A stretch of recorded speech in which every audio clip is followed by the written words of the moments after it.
Hey everyone, we got a bit of serious rock news today, and the link of this article will be in the description. The source is ncwlife.com. Now, for all intents and purposes, I am going to be reading the article and sort of explaining a few things here and there. One of the first things I'll say is that the article uses the word Winnetashi, I think is how you pronounce it. However, I did look up the area and it is Washington, so I'm going to be replacing that word with Washington to make it easier on myself. So yeah, we're going to go ahead and read this. Now, as I said, this is a very serious topic, and we're going to start now. Washington. Members of major Christian rock bands say they've been stalked and threatened by a Washington woman, and they've gone to court to get her to stop. Now, already this is a pretty major thing, and unfortunately, this is not something that's been exclusive to American bands. This is something that happens pretty much everywhere. Where there was actually a story earlier which happened with another band I've done a few news stories on, which was Aldius, where the vocalist there had a stalker as well. I was considering doing a news story on that, however, I ultimately didn't for whatever reason. So yeah, it's definitely, regardless though, it's definitely very scary. Especially if you're a famous person, there can be a lot of creepy people out there. So yeah, that's one of the downsides to sort of being in the industry, is having those people. And I definitely do wish that people would not be so overly obsessive with the artists that they listen to. We're going to go ahead and read this a little more. Skillet is a 4-member Christian rock band based in Memphis, Tennessee, with a huge fan base with 24 years of touring under their belt. They've also say they've been threatened by the Washington woman, and on Tuesday, their lawyer wanted a temporary restraining order to keep her away from the individual band members and their upcoming concerts. Now, this is a good thing, and it's definitely the right thing the band should do. However, I do not think it's going to keep this woman from attempting to go to their events, unfortunately. Just going off of what you're about to read through the rest of this article, you'll see why I feel this way. Because at the end of the day, a restraining order is just a paper. It's not something that's going to physically stop her, which is something that is extremely worrying, especially with what I'm about to explain here. Skillet's attorney, Eric Lindahl of Redmond, did not return messages seeking comment, but the documents he filed in Chelan County District Court say over the last 2 years, the 28-year-old woman has expressed desires to commit a mass shooting at a Skillet concert. I don't even need to explain, how bad that is. Not only is the band's safety at risk, but so are the fans that go to these shows. It's definitely something that's very scary, because we have seen these sort of things happen at past concerts before. And kudos to the band for getting a step on ahead by going ahead and filling out a restraining order. However, I don't know what the best precautions are to take, since a restraining order is just a piece of paper. It's nothing physical, and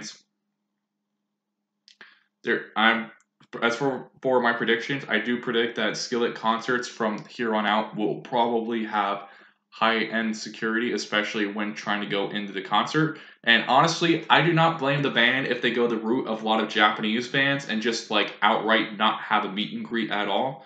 That's the sort of thing is, I think in Japan, especially more recently, it's kind of become, I don't know if it's a law, but it's kind of become one of those unwritten rules to not have a meet and greet, just because of some of the events that have happened in this unfortunate circumstances that have happened in this decade over there. I can definitely see the band going in the way of that, especially if it comes to the members' safety, in which that is something that should be prioritized.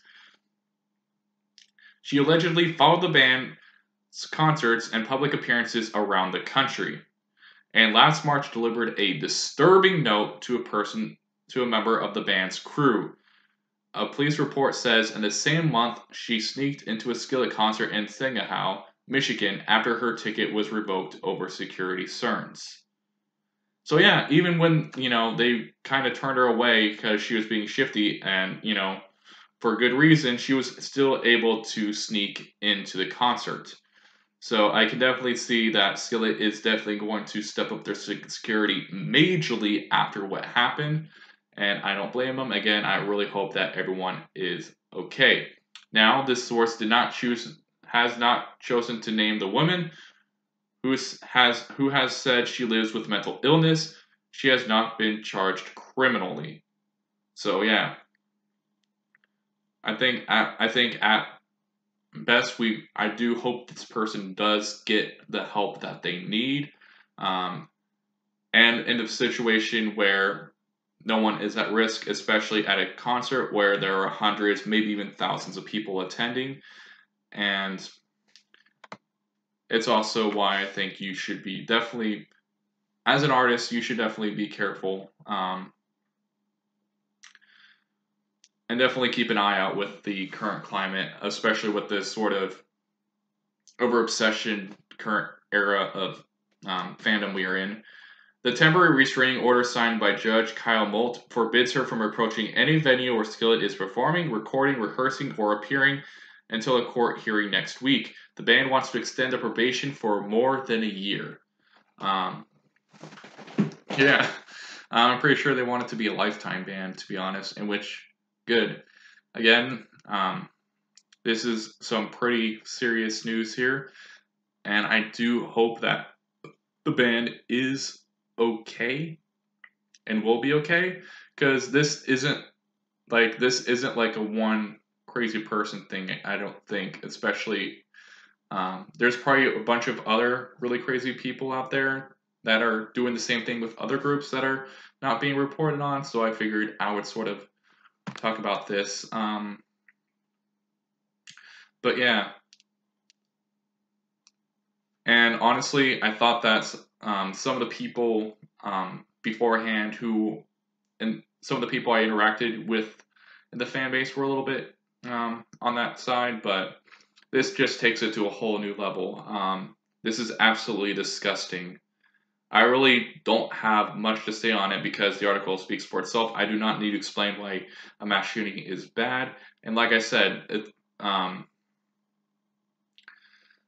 this kind of stuff is pretty scary. The band there's been some stuff that I thought had been pretty scary, especially with Skillet in the past. However, this is just something that takes it to a whole new level because not only are the band members being threatened, but the audience members as well.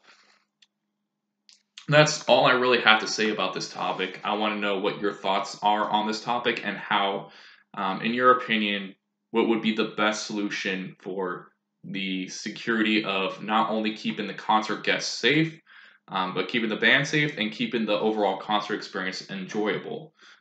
Is there a way to do that, do you think? And what security precautions would you have the band take? Let me know in the comments down below. And as always, I want to thank you for taking your time out of your day to watch this sort of news video type thing. I really do hope you all have a great day.